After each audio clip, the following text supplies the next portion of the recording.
आज आम जो प्रसंग में कथबार्ता हेबा से ही प्रसंगर शीर्षक है संपूर्ण शांति केमिति मिले।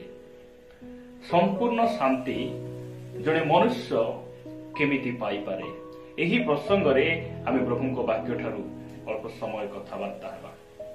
प्रिय भाई भौणी माने कौन सी मनुष्य कौन सी परिवार एक प्रकार पृथ्वी नहीं जे से माने अशांति को खोजी बुलंती। आम अशांति रहिबा आउ दुख रे रहिबा एही प्रकार परिवार एक प्रकार मनुष्य ए पृथ्वी रे केही मध्य नाहंती। समस्त मनुष्य शांति चाहती। सबु परिवार शांति पाइबा पाई से माने प्रयास करती। आज दिन मानकरे आपण देखिबे जे परिवार रे सबु अछि। से मानकर जॉब अछि, तांको पाखरे एजुकेशन अछि, से माने उच्च शिक्षित अटंती, से मानक पाखरे टंका अछि, सोना अछि, किंतु से माने संपूर्ण शांति को से माने आज प्राप्त होई नांते।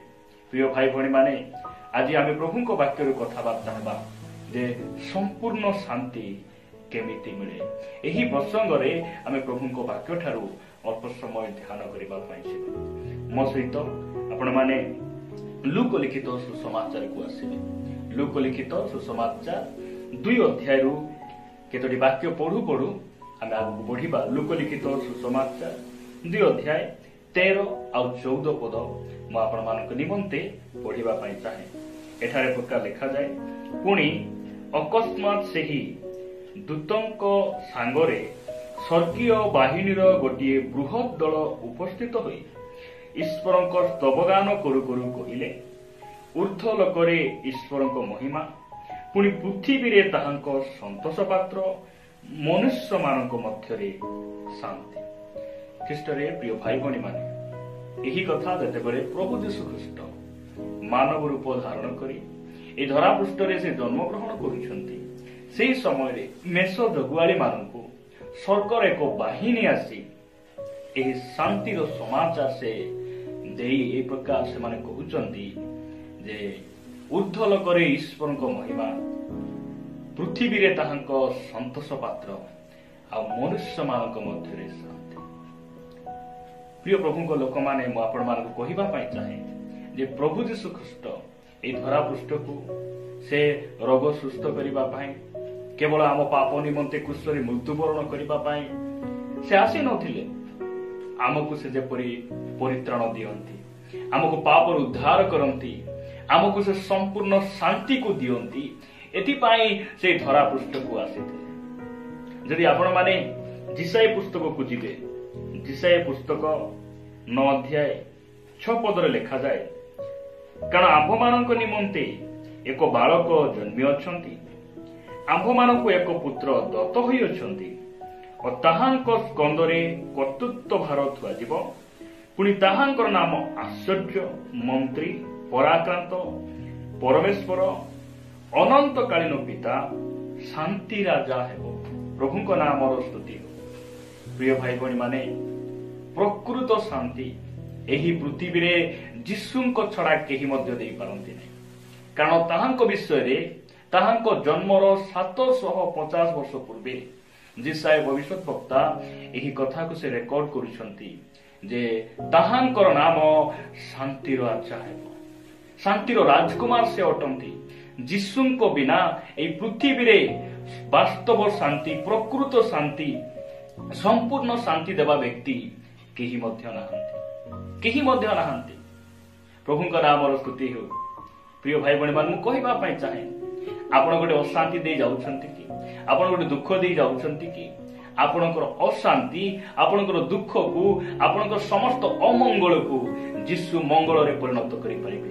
से सामर्थी प्रभु अटंती आ वास्तव संपूर्ण शांति केवल जीशु देई पारंती। ताहांक छड़ा ए पृथ्वी रे केही मध्य शांति देई पारंती नै, देई पारंती नै। जदि आपण माने मो सहित एफिसियो पुस्तक को आसीबे, एफिसियो पुस्तक 2 अध्याय 14 पदरे साधु पाउल ए प्रकार कहंती, कारण से तो आंभ मानक शांति, से शत्रुता स्वरूप मध्यवर्ती विच्छेद प्राचीर भग्न करी उभय को एक करी अछंती। प्रभु का नाम स्तुति हो। से तो आमर शांति किए प्रभु यीशु ख्रीष्ट, से ही आमर शांति अटंती। এই জগତ ମଧ୍ୟରେ ଜଣେ ମନୁଷ୍ୟ ଶାନ୍ତି ପାଇବାର ଅଛି, ସମ୍ପୂର୍ଣ୍ଣ ଶାନ୍ତି ପ୍ରାପ୍ତ ହେବାର ଅଛି, ଯୀଶୁଙ୍କ ଛଡା କେହି ମଧ୍ୟ ଦେଇପାରିବେ ନାହିଁ।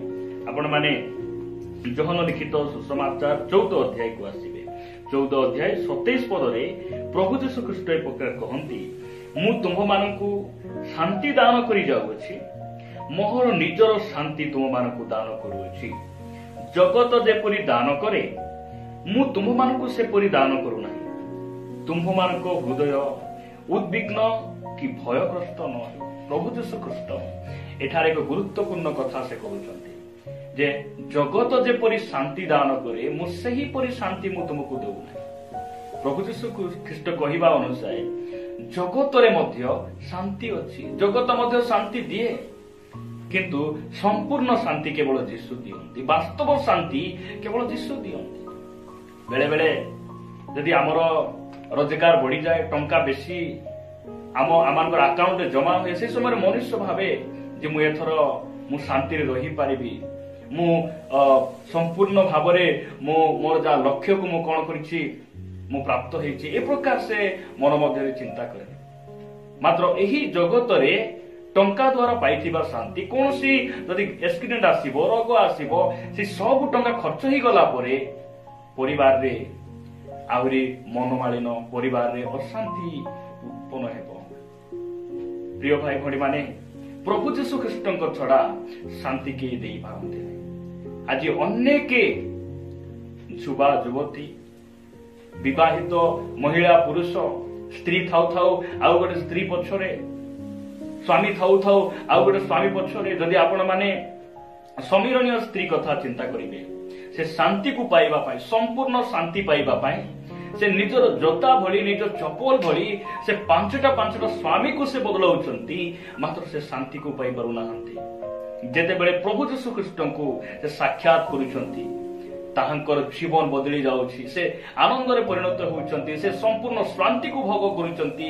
ଆଉ ସେ ପାଣି ଆଣିଯିବା ସେ କଳସକୁ ଛାଡି ସେ ନିଜ ନଗରକୁ ସେ ଧାଉଛନ୍ତି। ମୁଁ ଜଣେ ବ୍ୟକ୍ତିକୁ ଭେଟିଛି, ମୁଁ ମସିହକୁ ସାକ୍ଷାତ କରିଛି। ଖ୍ରୀଷ୍ଟରେ ପ୍ରିୟ ଭାଇ ଭଉଣୀ ମାନେ, ମୁଁ ଆପଣମାନଙ୍କୁ କହିବା ପାଇଁ ଚାହେଁ, ଯଦି ଆପଣ ଗୋଟେ ଅଶାନ୍ତି ଦେଇ ଯାଉଛନ୍ତି, ଆପଣ ନିର୍ଯାତନା ମଧ୍ୟରେ ଅଛନ୍ତି, ଆପଣ ଉପଦ୍ରବ ପ୍ରାପ୍ତ ଅଟନ୍ତି, ଆପଣଙ୍କୁ ମୁଁ କହିବା ପାଇଁ ଚାହେଁ, ଆପଣଙ୍କୁ କେବଳ ଯୀଶୁ ହିଁ ସେହି ସବୁ ବନ୍ଧନରୁ ସେ ମୁକ୍ତ କରିବେ। ଯୀଶୁ ହିଁ ଆପଣଙ୍କୁ ଶାନ୍ତି ଦେଇପାରିବେ। ସମ୍ପୂର୍ଣ୍ଣ ଶାନ୍ତି ସେ କେବଳ ଦିଅନ୍ତି। ପ୍ରିୟ ଭାଇ ଭଉଣୀ, ଜଗତ ଯେପରି ଦାନ କରେ ସେହି ପ୍ରକାର ସେ ଦାନ କରନ୍ତି ନାହିଁ। ଜଗତରେ ଯାହା ସବୁ ଆମେ ପାଇଛୁ ପ୍ରିୟ ଭାଇ ଭଉଣୀ ମାନେ, ତାହା ଗୋଟେ ଦିନ ସରିଯିବ, କ୍ଷୟ ପାଇଯିବ। ଆମମାନଙ୍କର ମୃତ୍ୟୁରେ ସବୁ କିଛି ଆମକୁ ଛାଡି ଯିବାକୁ ପଡିବ। ମାତ୍ର ଖ୍ରୀଷ୍ଟ ଆମକୁ ଯେଉଁ ଶାନ୍ତି ଦେଇଛନ୍ତି, ଏହି ଜଗତ, ରୋଗ, ମୃତ୍ୟୁ, କୌଣସି ଲୁହ, ଅଭାବ, ନିନ୍ଦା, ତାଳନା ଆମକୁ ସେହି ଶାନ୍ତି ଠାରୁ ଅଲଗା କରିପାରିବ ନାହିଁ। ସେହି ଶାନ୍ତିକୁ କେହି ହରଣ କରି ନେଇ ପାରିବେ ନାହିଁ। ଆଉ ସେହି ଶାନ୍ତି ଦେବା ପାଇଁ ପ୍ରଭୁ ଯୀଶୁ ଖ୍ରୀଷ୍ଟ ଏ ଧରା ପୃଷ୍ଠକୁ ଆସିଲେ। ଆଉ ସେହି ଶାନ୍ତି ଆପଣଙ୍କୁ ଆଜି ଦେବା ପାଇଁ ସେ ପ୍ରସ୍ତୁତ ଅଟନ୍ତି। ଆଜି ମଧ୍ୟ ତାଙ୍କ ପାଖରେ ସେ ଶାନ୍ତି ସରି ନାହିଁ। ଖ୍ରୀଷ୍ଟରେ ପ୍ରିୟ ଭାଇ ଭଉଣୀ ମାନେ, ସେ ଆମର ସମ୍ପୂର୍ଣ୍ଣ ଶାନ୍ତିଦାତା ଅଟନ୍ତି, ସେ ଶାନ୍ତିର ରାଜକୁମାର ଅଟନ୍ତି। ପ୍ରଭୁଙ୍କ ନାମର ଗୌରବ ହଉ। ମୁଁ ଆପଣମାନଙ୍କୁ କହିବା ପାଇଁ ଚାହେଁ, ଆପଣମାନେ ମୋ ସହିତ ହିତୋପଦେଶକୁ ଆସିବେ। ହିତୋପଦେଶ ଯଦି ଆପଣମାନେ 3 ଅଧ୍ୟାୟକୁ ଆସିବେ, ସମ୍ପୂର୍ଣ୍ଣ ଶାନ୍ତି ଆମେ କେମିତି ପାଇବା? ସମ୍ପୂର୍ଣ୍ଣ ଶାନ୍ତି।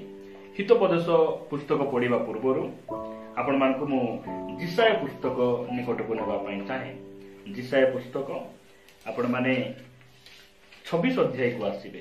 ଜିସାୟ ପୁସ୍ତକ 26 ଅଧ୍ୟାୟ ମୁଁ ଆପଣମାନଙ୍କ ନିମନ୍ତେ 3 ପଦ ପଢିବା ପାଇଁ ଚାହେଁ। ଲେଖାଯାଏ, ଯାହାର ମନ ତୁମ୍ଭଠାରେ ସ୍ଥିର ଥାଏ ତାହାକୁ ତୁମେ ସମ୍ପୂର୍ଣ୍ଣ ଶାନ୍ତିରେ ରଖିବ, କାରଣ ସେ ତୁମ୍ଭଠାରେ ନିର୍ଭର ରଖେ। ପ୍ରଭୁଙ୍କ ନାମର ଗୌରବ। ସମ୍ପୂର୍ଣ୍ଣ ଶାନ୍ତି ପାଇବା ପାଇଁ ଜଣେ ମନୁଷ୍ୟ କଣ କରିବାକୁ ପଡିବ? ପରମେଶ୍ୱରଙ୍କ ଉପରେ ନିର୍ଭର କରିବା ପାଇଁ ପଡିବ। ବାକ୍ୟ ଏହା କହେ ପ୍ରିୟ ଭାଇ ଭଉଣୀ ମାନେ, ଲେଖାଯାଏ ଯେ ଯାହାର ମନ, ଯେକୌଣସି ବ୍ୟକ୍ତିର ମନ ଯଦି ପ୍ରଭୁଙ୍କ ଠାରେ ସ୍ଥିର ଅଛି, ତାହେଲେ ପରମେଶ୍ୱର ସେହି ବ୍ୟକ୍ତିକୁ ସମ୍ପୂର୍ଣ୍ଣ ଶାନ୍ତିରେ ରଖିବେ। ମୁଁ ପ୍ରଭୁଙ୍କୁ ଧନ୍ୟବାଦ ଦିଏ ଯେଉଁ ବ୍ୟକ୍ତି ମାନଙ୍କୁ ପରମେଶ୍ୱର ସମ୍ପୂର୍ଣ୍ଣ ଶାନ୍ତିରେ ରଖିଥିଲେ। ପିତର ସେ କାରାଗାରରେ ଥିଲେ। ଯାକୁବକୁ ହେରୋଦ ରାଜା ବେକ କାଟିଦେଲା ପରେ ହତ୍ୟା କଲା ପରେ ମଧ୍ୟ ସେ ବିପଦରେ ଥିଲା ବେଳେ ମୁଁ ବିଶ୍ୱାସ କରେ ଯେ ପିତରଙ୍କର ମନ ପ୍ରଭୁଙ୍କ ଠାରେ ସ୍ଥିର ଥିଲା। ଦାନିଏଲ ସିଂହ ଗର୍ତ୍ତରେ ପଡ଼ିଲା ପରେ ମଧ୍ୟ ପ୍ରଭୁଙ୍କ ଠାରେ ସ୍ଥିର ଥିଲେ। ତାହାଙ୍କର ମନ ପ୍ରଭୁଙ୍କ ଉପରେ ଥିଲା, ଭରସା ପରମେଶ୍ୱର ଥିଲେ। ଆଉ ପରମେଶ୍ୱର ସେମାନଙ୍କୁ କୌଣସି କ୍ଷତି ହେବା ପାଇଁ ଦେଲେ ନାହିଁ। ସଦ୍ରକ ମୈଶକ ଅବେଦନଗୋ ସେମାନେ ପ୍ରଭୁଙ୍କ ଉପରେ ନିର୍ଭର କଲେ, ତାହାଙ୍କର ମନ ପ୍ରଭୁଙ୍କ ଠାରେ ସ୍ଥିର ରହିଲା। ଆଉ ପରମେଶ୍ୱର ସେମାନଙ୍କୁ ଶାନ୍ତିରେ ରଖିଲେ, ସେମାନଙ୍କର କିଛି ମଧ୍ୟ କ୍ଷତି ହେଲା ନାହିଁ। ପ୍ରିୟ ଭାଇ ଭଉଣୀ ମାନେ, ଆମକୁ ନିନ୍ଦା ତାଳନା ଅପମାନ ଅଭାବ ରୋଗ କ୍ଲେଶ ଦେଇ ଗଲାବେଳେ ଆମର ମନ ଆମେ କାହାଠାରେ ଆମେ ସ୍ଥିର କରିଛୁ? ଆଜି ଆମେ ଅଶାନ୍ତି ଭୋଗ କରିବାର କାରଣ ଆଜି ଅନେକ ଭାଇ ଭଉଣୀ ମାନେ ସେମାନଙ୍କର ମନ ଟଙ୍କାରେ ସ୍ଥିର ରହିଛି, ଜବରେ ସ୍ଥିର ରହିଛି, ଜଗତ ପ୍ରତି ସେମାନଙ୍କ ମନ ସ୍ଥିର ରହିଛି। ସେଥିପାଇଁ ସେମାନେ ସମ୍ପୂର୍ଣ୍ଣ ଶାନ୍ତିକୁ ପ୍ରାପ୍ତ ହେଇପାରନ୍ତି। ବାକ୍ୟ କହେ ଯେଉଁମାନଙ୍କର ମନ ସଦାପ୍ରଭୁଙ୍କ ସ୍ଥିର ଥାଏ ଆଉ ପରମେଶ୍ୱର ସେମାନଙ୍କୁ କଣ କରିବେ? ସମ୍ପୂର୍ଣ୍ଣ ଶାନ୍ତିରେ ରଖିବେ। ଆପଣ ଆଉ ମୁଁ ସମ୍ପୂର୍ଣ୍ଣ ଶାନ୍ତି ଆମେ ପାଇବାକୁ ଯଦି ଚାହୁଁ, ଆମର ମନକୁ ଆଜି ଆମେ ପ୍ରଭୁଙ୍କ ଠାରେ ସ୍ଥିର ରଖିବା। ପ୍ରଭୁଙ୍କ ଠାରେ ସ୍ଥିର ରଖିବା, ସେ ଆମକୁ, ଆମ ପରିବାରକୁ, ଆମ ସେବା କାର୍ଯ୍ୟକୁ, ଆମର ପୁଅ ଝିଅ ସମସ୍ତଙ୍କୁ ସେ କଣ କରିବେ? ସମ୍ପୂର୍ଣ୍ଣ ଶାନ୍ତିରେ ସେ ରଖିବେ। ଏହା ପ୍ରଭୁଙ୍କ ବାକ୍ୟ ଅଟେ। ପ୍ରିୟ ଭାଇ ଭଉଣୀ ମାନେ, ଆଉ ପରମେଶ୍ୱର ତାଙ୍କ ବାକ୍ୟ ଦ୍ୱାରା ସେମାନଙ୍କୁ କଥା କହୁଛନ୍ତି। ଆପଣମାନଙ୍କ ନିକଟରେ ମୁଁ ହିତୋପଦେଶରୁ ଗୋଟେ ପଦ ରଖିବା ପାଇଁ ଚାହେଁ। ଆପଣମାନେ ମୋ ସହିତ ହିତୋପଦେଶ 3 ଅଧ୍ୟାୟକୁ ଆସିବେ। ହିତୋପଦେଶ 3 ଅଧ୍ୟାୟ 1 ଆଉ 2 ପଦ ଲେଖାଯାଏ, ହେ ମୋହର ପୁତ୍ର, ତୁମ୍ଭେ ମୋହର ବ୍ୟବସ୍ଥା ପାଶର ନାହିଁ, ମାତ୍ର ତୁମ୍ଭର ହୃଦୟ ମୋହର ଆଜ୍ଞା ସବୁ ପାଳନ କରୁ। ଯଦି ଆପଣମାନେ 2 ପଦ ଦେଖିବେ, ଯେହେତୁ ତୋ ଦ୍ୱାରା ପରମାୟୁର ଦୀର୍ଘତା ଓ ଜୀବନର ବର୍ଷ ସଂଖ୍ୟା ଓ ଶାନ୍ତି ବୃଦ୍ଧି ହେବ। ପ୍ରଭୁଙ୍କ ନାମର ଗୌରବ। ଶାନ୍ତି କେମିତି ବୃଦ୍ଧି ହେବ? ପରମେଶ୍ୱରଙ୍କର ବାକ୍ୟ ପାଳନ କରିବା ଦ୍ୱାରା। ଆମ ପରିବାରରେ ଶାନ୍ତି ବୃଦ୍ଧି କରିବାର ଅଛି। ଆମେ ଯଦି ଶାନ୍ତିରେ ରହିବାର ଅଛି, ଆମେ ପରମେଶ୍ୱରଙ୍କର ବାକ୍ୟକୁ ମାନିବାର ଆବଶ୍ୟକ ରହିଛି। ପରମେଶ୍ୱରଙ୍କର ନିୟମର ସୀମା ଭିତରେ, ବାକ୍ୟ ଭିତରେ ଆମେ ରହିବାର ଆବଶ୍ୟକ ରହିଛି। ଏହା ପ୍ରଭୁଙ୍କର ବାକ୍ୟ କହେ। ଖ୍ରୀଷ୍ଟରେ ପ୍ରିୟ ଭାଇ ଭଉଣୀ ମାନେ, ପ୍ରଭୁ ଆମକୁ କହିଛନ୍ତି ଯେ ସ୍ୱାମୀ ଆପଣା ସ୍ତ୍ରୀକୁ ଆତ୍ମତୁଲ୍ୟ ପ୍ରେମ। ଯଦି ଆମେ ଏହି କଥା ମାନିବୁ, ଆମେ ସମ୍ପୂର୍ଣ୍ଣ ଶାନ୍ତିକୁ ଆମେ ପାଇପାରିବୁ। ପ୍ରଭୁ କହିଛନ୍ତି ଆମେ ତୁମର ପ୍ରତିପାଳକ। ଯଦି ଆମେ ସେ ପ୍ରତିପାଳକ ଉପରେ ଆମେ ନିର୍ଭର କରିବୁ, ଆମ ଜୀବନରେ ଆମେ ଅଶାନ୍ତିକୁ ଦେଖିବୁ ନାହିଁ। ସେ ଆମକୁ କହିଛନ୍ତି ତୁମଠାରେ ଯାହା କିଛି ଅଛି ସେଥିରେ ତୁମେ ସନ୍ତୁଷ୍ଟ ରୁହ, ଆମେ ତୁମକୁ କେବେ ମଧ୍ୟ ଛାଡ଼ିବା ନାହିଁ, କେବେ ପରିତ୍ୟାଗ କରିବା ନାହିଁ। ଏହି ସବୁ ବିଷୟ ଯଦି ଆମେ ମାନିଥାନ୍ତୁ, ଆମେ କେବେ ମଧ୍ୟ ଅଶାନ୍ତି ଭୋଗ କରିନଥାନ୍ତୁ। ଆଜି ଅନେକଙ୍କ ମନରେ ଅଶାନ୍ତି, କାରଣ ଆମେ ପରମେଶ୍ୱରଙ୍କର ବାକ୍ୟର ଆଜ୍ଞା ବହ ହେଇନାହୁଁ। ଲେଖାଯାଏ, ଏ ଜଗତର ସବୁ ସୌନ୍ଦର୍ଯ୍ୟ, ଏ ଜଗତର ଧନ ସମ୍ପତ୍ତି ସବୁ କଣ? ଗୋଟେ ଫୁଲ ସଦୃଶ ଅଟେ, ପାଣିର ଫୋଟକା ପରି ଅଟେ, ଯେ ଏ ସବୁ ବିଷୟ ଗୋଟେ ଦିନ କ୍ଷୟ ପାଇବ।